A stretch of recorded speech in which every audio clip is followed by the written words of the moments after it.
हाय friends, मैं Meena Pandey. Welcome back to my channel serve with love. आज मैंने पकोड़ा कढ़ी बना के तैयार किया, जो कि मुंह में जाते ही घुल जाएगा। ऐसे पकोड़े बने हैं। तो आइए देख लेते हैं कैसे बनाया है मैंने। तो उसके लिए मैंने ये हाफ कटोरी बेसन ले लिया है और 1 कटोरी मैंने दही लिया है। अगर आप छाछ ले रहे हो तो उसमें पानी की ज़रूरत कम पड़ेगी, क्योंकि दही में पानी डाल के छाछ बनाया जाता है। तो मैंने एक मिक्सी जार ले लिया, इसी में ये हाफ कटोरी बेसन डाल देती हूँ और जो कटोरी भर दही लिया है ये दही भी इसी में डाल देती हूँ। मैं हाफ कटोरी पानी और डाल रही हूँ। जब कढ़ी को तड़का लगा के चढ़ा देते हैं ना, तो उसको कम से कम 15 से 20 मिनट पकाना होता है, तभी कढ़ी हमारी अच्छी बनती है। तो मैंने सोचा क्यों ना मैं पहले कढ़ी बना लूँ, उसके बाद पकौड़े बनाऊँगी। अभी मिक्सी जार चला लेती हूँ, तो दही और जो हमारा बेसन है ना वो एकदम मिक्स हो जाएगा, तो उसमें बिल्कुल भी लम्स नहीं रह जाएगा। ये दही और बेसन और जो पानी डाल दिया था, तो ये आसान होता है कि मिक्सी जार में डाल के इस तरीके से मिक्स कर लो, इसलिए मैं मिक्सी जार में ही घोल तैयार कर लेती हूँ। गैस पे मैंने कढ़ाई रख दिया, इसी कढ़ाई में मैं बना के तैयार करूँगी। मैं इसी में 1 टेबल स्पून सरसों का तेल डाल रही हूँ। आप अपने हिसाब से कोई भी ऑयल यूज़ कर सकते हो, लेकिन जो सरसों का तेल हम यूज़ करते हैं ना, उससे कढ़ी क्या कोई भी सब्ज़ी बनाएंगे तो बहुत टेस्टी बनता है। 1/4 टीस्पून मेथी दाना डाल रही हूँ, हाफ टी स्पून जीरा डाल देती हूँ, 1/4 टीस्पून सरसों दाना डाल रही हूँ, 1 सूखी लाल मिर्च डाल देती हूँ, इससे फ्लेवर बहुत अच्छा आता है। थोड़ा सा मैंने ये लहसुन काट लिया है, 8-10 करी पत्ता लिया है, 2 हरी मिर्ची काट लिया, इसको डाल देती हूँ। थोड़ा सा पक जाने देती हूँ। लहसुन हमारा देखिए गोल्डन कलर में हो गया है, तो बस यही इतना पकना है, बहुत ज़्यादा काला नहीं कर देना है। हाफ टी स्पून हल्दी पाउडर लिया है, इसी में 1 टेबल स्पून पानी डाल देती हूँ। हल्दी को अच्छे से मिक्स कर लेते। अगर हम नीचे कढ़ाई में डालेंगे ना फ्रेंड्स, कभी कभी होता है कि हल्दी हमारा जलने लगता है, तो इस तरीके से डालेंगे तो ये जलेगा नहीं। हल्दी डाल दिया है और जो पानी डाला है ना, तो उसमें उबाल आने देती हूँ, ताकि हल्दी का जो कच्चापन है वो कच्चापन ख़त्म हो जाए। तो जो मैंने घोल बना के तैयार कर लिया ना, ये घोल इसी में डाल देती हूँ। गैस को भी मैंने स्लो कर दिया है, स्लो गैस पे ये घोल को डालूंगी मैं। घोल डालते इसको हमें चलाते रहना है, नहीं तो ये जो है ना गाढ़ा हो जाएगा। और लिक्विड आपको कितना करना है आप अपने अकॉर्डिंग कर सकते हो। बेसन जो होता है ना वो गाढ़ा हो ही जाता है, इसमें 1 कप पानी मैंने और डाल दिया है। तो कढ़ी को लिक्विड कितना करना है आपके अपने अकॉर्डिंग है, उसमें मेज़रमेंट का कोई ज़रूरत नहीं है, कितना कप पानी लेना है, क्या लेना है। दही और बेसन का मेज़रमेंट आपको सही रखना है। उसके बाद किसी किसी को होता है कि कढ़ी जो खाते हैं ना वो एकदम पतला रहता है, और किसी किसी का होता है कि थोड़ा सा थिक होना चाहिए कढ़ी। तो इसलिए जो है मेज़रमेंट आप अपने हिसाब से पानी का कर सकते हो। और इसको हमें चलाते रहना है जब तक कि हमारे इसमें घोल में उबाल नहीं आ जाता, तब तक हमें चलाते रहना है।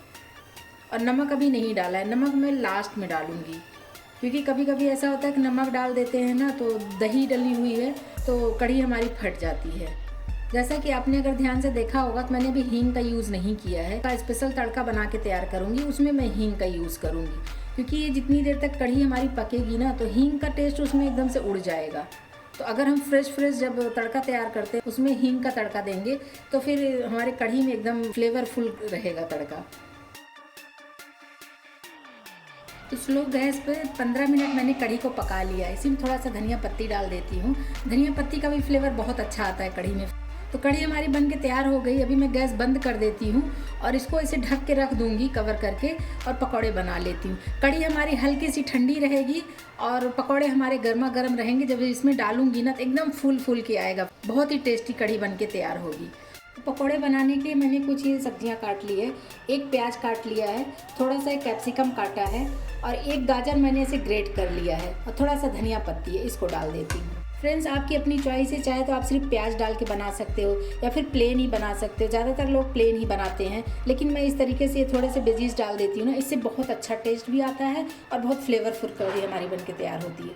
हाफ टी स्पून अदरक लहसुन का पेस्ट डाल रही हूँ। आपकी चॉइस है, आप चाहिए तो ग्रेट करके भी डाल सकते हो या नहीं भी डाल सकते हो। हाफ टी स्पून जीरा डाल देती हूँ, हाफ टी स्पून हल्दी पाउडर डाल रही हूँ, हाफ टी स्पून गरम मसाला डाल रही हूँ, गरम मसाला पाउडर, 1 टीस्पून धनिया पाउडर डाल रही हूँ। टेस्ट के अकॉर्डिंग पकौड़े में नमक डाल रही हूँ। 3 से 4 टेबल स्पून बेसन डाल रही हूँ, या फिर कह लीजिए अपने आवश्यकता अनुसार आप बेसन डाल सकते हैं। पकौड़े हमारे अच्छे तरीके से फूले, उसके लिए मैंने 1/4 टीस्पून बेकिंग सोडा लिया है। आप चाहिए तो इनो का यूज़ कर सकते हो, आपकी अपनी चॉइस है। नहीं डालना है तो कोई बात नहीं, अगर नहीं डालेंगे तो भी पकौड़े आपके अच्छे बनेंगे, लेकिन बेकिंग सोडा डालने से पकौड़े हमारे गोल से फूले बनेंगे। नहीं तो नॉर्मली देखा जाए तो पकौड़े एकदम चिपटे से बनते हैं, तो इसलिए मैंने बेकिंग सोडा का यूज़ किया है। 1/4 टीस्पून अजवाइन लिया है, क्रश करके इसको डाल देती हूँ। तो अच्छे तरीके से मिक्स कर लेते हैं। जो मैंने इसमें लहसुन अदरक का पेस्ट डाला है उसको भी इस तरीके से मिक्स करते हुए सभी मसाले वगैरह सब कुछ मिक्स कर लेंगे। जो इसमें वेजीज डाले हैं ना उसकी वजह से पानी छोड़ता है नमक मसाले पाके, तो देखिए गीला गीला सा हो गया ना, तो मिक्स कर लेंगे। उसके बाद हमें पता चलेगा कि इसमें कितना पानी की ज़रूरत है। तो जैसे पकौड़े के लिए घोल तैयार करते हैं, मैं थोड़ा थोड़ा पानी डाल डाल के इसका घोल तैयार कर लेती हूँ। तो ये देखिए फ्रेंड्स, ये पकौड़े का हमारा घोल बन के तैयार हो गया है। आप चाहिए तो ये वेजीज प्याज वगैरह कुछ भी मत डालिए, वैसे ही प्लेन बना लीजिए। ज़्यादातर लोग प्लेन ही बनाते हैं, बहुत ही टेस्टी बनता है फ्रेंड्स। एक बार ज़रूर इस तरीके से ट्राई करिएगा, सबको बहुत पसंद आएगा। पकौड़े फ्राई करने के लिए मैंने कढ़ाई रख दिया है, इसी में मैं रिफाइंड ऑयल डाल रही हूँ। तेल हमारा गर्म हो चुका है। जो मैंने घोल तैयार कर लिया है ना, बस इसी के ऐसे पकौड़े छोटा बड़ा जैसे भी आपको पकौड़े बनाने उस टाइप से आप बना सकते हो। तो मेरी कढ़ाई में जितने पकौड़े आ गए मैंने डाल दिए हैं। बस इसको ऐसे पकने देती हूँ। हल्का सा मैं ऐसे तेल को हिला दूंगी तो क्या होगा कि पकौड़े हमारे नीचे से खिसकने लगेंगे। तो अभी नीचे साइड में देखने से लग रहा है कि पक गया है, तो एक एक करके मैं इसको उलट देती हूँ और क्रिस्पी ब्राउन करके मैं सेक लूँगी। दोनों तरफ से पलट पलट के इसको क्रिस्पी सेक लेंगे। गैस को मैंने मीडियम पे ही रखा है, मीडियम टू स्लो पे, क्योंकि बेसन जलने ना लगे, इसलिए मीडियम टू स्लो पे करके इसको सेकना है। अच्छे तरीके से क्रिस्पी करके निकाल लीजिए। तो देखिए फ्रेंड्स, सारे पकौड़ों को मैंने पलट दिया है और कितना क्रिस्पी, कितना ब्राउन कलर आ गया है, देख रहे हैं ना। और सारे पकौड़े हमारे फूले हैं, एकदम जैसे रुई होता है ना उसी टाइप से ये फूल रहे हैं। मैं एक पकौड़े आपको उठा के दिखाती, कोई भी पकौड़े एक या दो जो भी मर्जी आप उठा के देखिए ना, देख रहे हैं कैसे गोल गोल से फूल रहे हैं और बहुत ही शानदार पकौड़े बन के तैयार हो रहे हैं। तो बस अभी हमारा पकौड़े देखिए ब्राउन कलर में आ गया है, इनको मैं निकाल लेती हूँ। तो इस तरीके के पकौड़े मैंने फ्राई कर लिए हैं और इसी कढ़ाई में दूसरा बैच भी डाल देती हूँ। इनको बस मैं निकाल लेती हूँ। गैस मेरा बंद है, कढ़ी सिर्फ यहाँ पे रखा है और पकौड़े देख रहे हैं कितने फूले फूले से पकौड़े बन के तैयार हुए। ऐसे पकड़ के दबा रही हूँ ना तो ऐसे देख रहे, ये देखिए रुई के जैसे एकदम फूले हुए। मैं एक पकौड़े आपको तोड़ के दिखाती हूँ। ये देखिए अंदर देख रहे हैं कितनी जाली बनी हुई है, बहुत ही टेस्टी पकौड़े बन के तैयार हुए। तो अभी कढ़ी भी हमारी तैयार है, पकौड़े भी तैयार हैं। तो पकौड़ों को मैं इसी में डाल देती हूँ।